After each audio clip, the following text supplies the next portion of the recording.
News, our very own brother, Asiwaju Ahmed Bola Tinubu, from drug lord to presidential candidates. Hello, my wonderful people. You know, when you get into the limelight, like our presidential candidates from the various political parties have done, then things you kept to your chest, some of them might begin to, jump out, and everybody will begin to come into, knowing of probably your past life, and they begin to understand some of the things you may not want everybody in, okay, with regards to your life. That's the very thing happening to our very own brother as we speak. Asiwaju Ahmed Bola Tinubu, he was in the US some time ago. And my people, there's going to be small thing, say Tinubu, the money when say make the first set of millions, not doing, the level. They say now from there, and so the guy say blow, they can't find out for US, the guy can't miss. Go enter back a country. Say where lawlessness day and you get money, you can protect yourself. So some of these things have been, are now coming out. And then probably that's why Emilio come, because I need to prove to the US that I can't possibly be a drug lord and still the same time, be the president, and you have to honor me. That's like putting a spat on you, and you say, you know what, you have to welcome me as royalty because you've got no choice. Well, my wonderful people, now waiting they happen be this, so please don't forget to give us a thumbs up, like us, share, subscribe, make we see waiting they happen. From drug lord to presidential candidate, not be smarting, no. The presidential candidate of the All Progressive Congress in the 2023 race, Asiwaju Ahmed Bola Tinubu, has been attracting numerous controversies about his past. Over the years, questions have been raised on the issue of his age, certificate, identity, and how he made his wealth. There are beliefs that the man Tinubu started when he moved to Lagos to live with his surrogate mother, Alhaja Abi Tade Mogaji.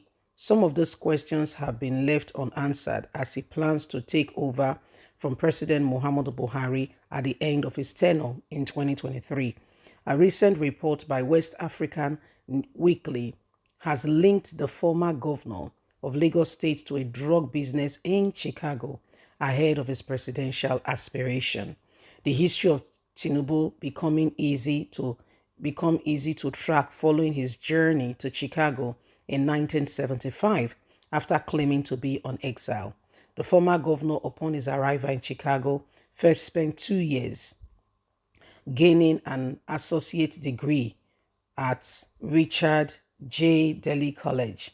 He thereafter proceeded to Chicago State University, where he studied accounting, completing his bachelor's degree in 1979. Tinubu, in an interview with the news, claimed he got a job with Dalton and Touch, where he supposedly received 85,000 bonus as a result of his work on a single on-site engagement at the Saudi state-owned oil firm. However,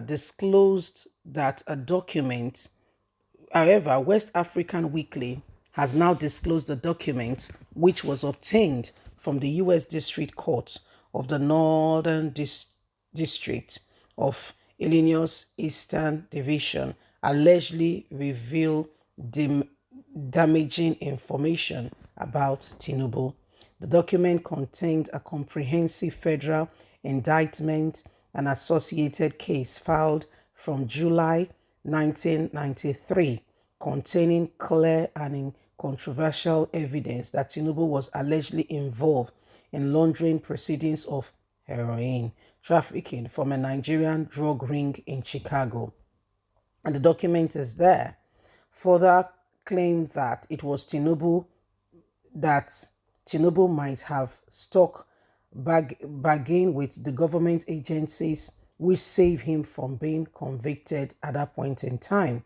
Among the dozens of documents in the case file, there is a sworn statement by IRS Special Agent Kelvin Moss, who personally investigated Asiwaju Ahmed Bola Tinubu's financial activity in the lead Edward arrest, and the document is still there.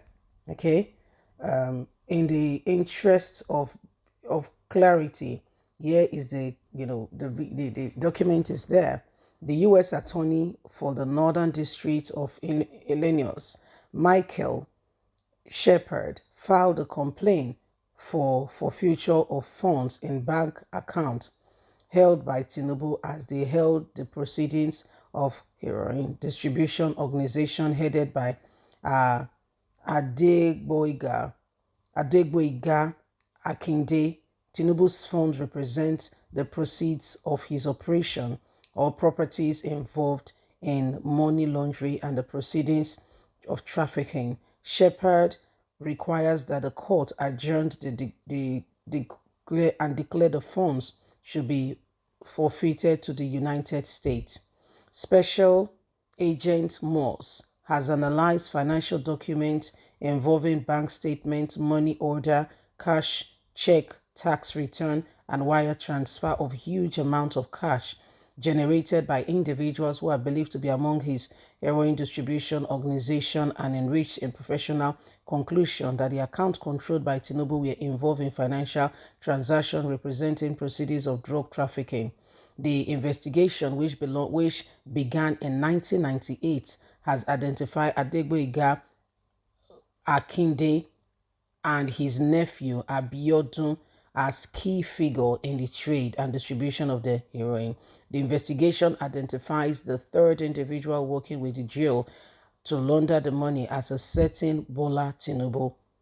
In December 1989, Akinde takes Tinubu to a First Heritage Bank to open an individual bank account. On the application, Tinubu gives his address as 7504 South Stewart Avenue, Chicago, which is the same address Akinde used as his heroin tape house. Special Agent Morse discovered that Mrs. Oluremi Tinubu has previously opened a joint account at the same bank with Andy Akinde's wife of Adegboyega, Morse Akinde, on January 4th, 1990. Just 5 days after opening the account, Tinubu deposited $80,000 into it.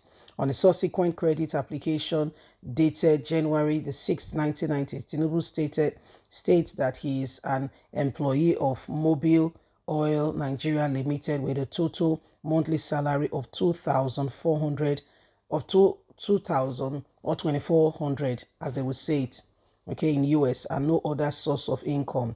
He gives his address as 7504 South Stewart and lists Akinde as his cousin.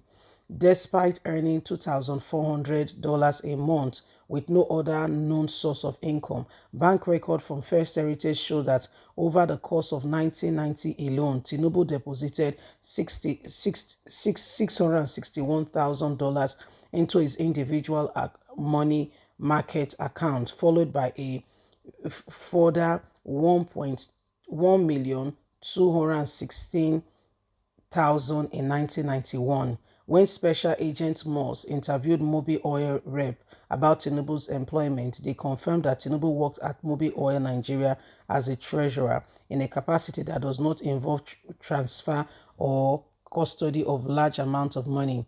Morse also discovered that Tinubu has failed to file U.S. tax return since 1984. So my people, now so the matter they reach. Let's hear what you think.